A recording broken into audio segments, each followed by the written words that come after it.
ایک سوچ تسنیم کے ساتھ۔ السلام علیکم دوستو، میں ہوں تسنیم اور آپ دیکھ رہے ہیں چینل ایک سوچ تسنیم کے ساتھ۔ آج کا ہمارا موضوع ہے زندگی۔ یوں تو زندگی کے اوپر بہت کچھ کہنے کے لیے ہے، بہت کچھ سنانے کے لیے ہے، بہت کچھ سمجھانے کے لیے ہے، لیکن میں نے ان کو کچھ حصوں میں ترتیب دیا ہے تاکہ آپ تک میں اپنی بات پہنچا سکوں، جیسے کہ میرے چینل کا نام ہے ایک سوچ تسنیم کے ساتھ۔ تو ہم اس کو مختلف کیٹیگری میں ڈال دیتے ہیں۔ سب سے پہلے زندگی کیا ہے؟ دھوکہ۔ اور دوسرا ہے زندگی کی شروعات کیسے ہوئی؟ زندگی دینے کا مقصد کیا ہے؟ اور زندگی گزارنے کا آسان طریقہ کیا ہے؟ زندگی کیا ہے؟ میں نے ایک بہت پہلے ایک کتاب پڑھی تھی، مجھے اس کے رائٹر کا نام تو یاد نہیں ہے، لیکن ایک بہت ہی خوبصورت جملہ ابھی تک میرے ذہن میں گردش کر رہا ہے۔ Yesterday is the past, tomorrow is the future, today is the gift. That's why they call it present. گزرا ہوا کل ہمارا ماضی ہے، آنے والا کل ہمارا مستقبل ہے، اور آج ہمارے لیے تحفہ ہے، اسی لیے وہ اس کو پریزنٹ کہتے ہیں۔ تو ناظرین، زندگی اللہ تعالیٰ کا بہت ہی خوبصورت تحفہ ہے۔ کائنات کا وجود زندگی کا مرہون منت ہے۔ آدم سے لے کر آج تک کوئی بھی زیرو زندگی کے بارے میں قطعی اور حتمی فیصلہ نہیں کر سکے۔ کسی نے زندگی کو عیش و نشاط سمجھا تو کسی نے خواب و خیالوں میں زندگی کو حسین سمجھا۔ کسی کے نزدیک زندگی ایک بے معنی کھیل ہے تو کسی نے زندگی کو غموں کا دریا کہا۔ در حقیقت زندگی غموں اور خوشیوں کا مجموعہ ہے۔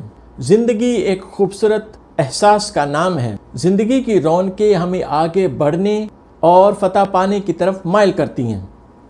زندگی مسلسل جدوجہد کا نام ہے، اور یہی جدوجہد ہمیں زندگی کے اصل معنی سمجھاتی ہے۔ حالات کے پیش نظر لوگ ڈپریشن کا شکار ہو چکے ہیں، اور ڈپریشن کے شکار لوگ خودکشی کی طرف جاتے ہیں۔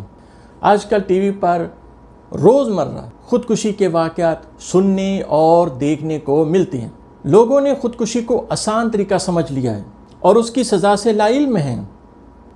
زندگی میں ذرا سی مشکل آتی ہے اور یہ لوگ زندگی سے فرار حاصل کرنے کی کوشش کرتے ہیں، اور اس کی سب سے بڑی اور اصل وجہ یہی ہے کہ ہماری اسلام سے دوری ہے۔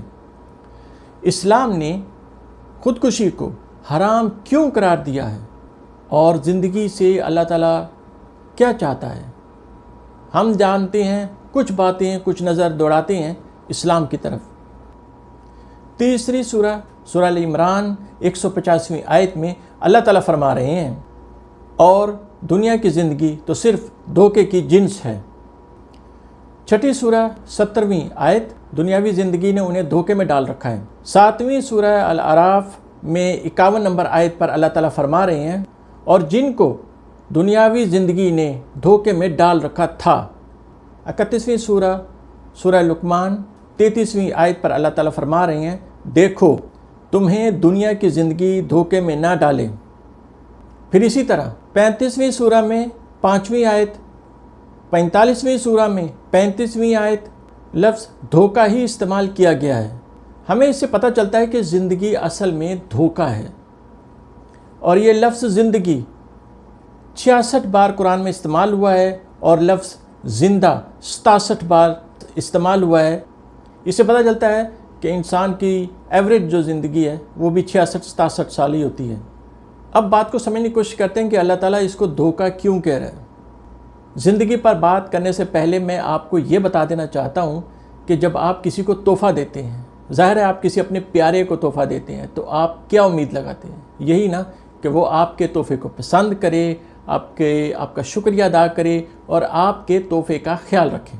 تو اللہ تعالیٰ نے آپ کو تحفہ دیا ہے، یہ زندگی، یہ سب سے اللہ تعالیٰ کی طرف سے یہ سب سے پہلا تحفہ ہوتا ہے انسان کے لیے، زندگی۔ اگر وہ زندہ ہی نہ ہوتا، اگر اسے زندگی نہ ملتی، تو اسے یہ اللہ تعالیٰ کی نعمتیں اور رحمتیں کیسے ملتی، اور اسے مزید کیسے پتہ چلتا کہ خوبصورت دنیا اس کے ارد گرد کیا کیا بستی ہے، اس کے ارد گرد کتنے پیار کرنے والے لوگ ہیں، وہ پھولوں کا نظارہ کیسے لیتا، وہ آسمان کا نظارہ کیسے لیتا، تو یہ سب کچھ رہ جاتا اگر وہ پیدا ہی نہ ہوتا۔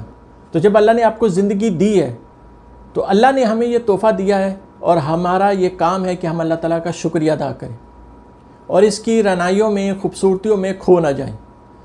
تو اسی لیے اللہ تعالیٰ نے جو لفظ زندگی کے ساتھ دھوکے کا استعمال کیا ہے وہ ہمیں یہ بتانے کے لیے ہے کہ آپ اس کی جو وقتی خوشیاں ہیں، جو وقتی آپ کو یہ رعنائیاں نظر آ رہی ہیں، چمک دھمک نظر آ رہی ہے، یہ وقتی ہیں، تو یہ دھوکہ ہے۔ اس لیے زندگی جو ہے یہ دھوکہ ہے، کیونکہ یہ آپ کے پرماننٹ نہیں رہے گی، زندگی نے ختم ہونا ہے، موت کا ذائقہ چکھنا ہے ہر کسی نے، تو اس لیے اللہ تعالیٰ نے یہ لفظ دھوکہ استعمال کیا۔ اللہ نگہبان، اللہ حافظ۔